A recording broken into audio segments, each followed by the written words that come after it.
What is system design? System design என்ன system design பண்ணுவோமா அப்படின்னா yes exactly system வந்துட்டு இங்க நம்ம design பண்ணுவோம். System design என்ன பண்ணுவோம் நம்ம அப்படின்னா for example இப்போ ஒரு application build பண்றதுக்கு முன்னாடி இந்த applicationல நம்ம என்னென்ன tools யூஸ் பண்ணி இதை build பண்ண போறோம் அப்படின்றத pre-plan பண்றது தான் system design ஓட work.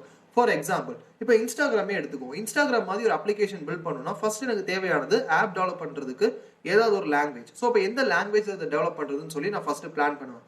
அடுத்தது என்னென்ன டெக்ஸ்ட் இதை யூஸ் பண்ணலாம். இப்போ ஃபார் எக்ஸாம்பிள் நான் ஜாவாஸ்கிரிப்ட் ப்ரிஃபர் பண்ணியிருக்கேன்னா அப்போ ஜாவாஸ்கிரிப்ட் யூஸ் பண்ணி எப்படி ஆப் டெவலப் பண்றது, அப்போ ரியாக்ட் நேட்டிவ் ஃப்ரேம் ஒர்க்கை நான் ப்ரிஃபர் பண்ணுவேன்.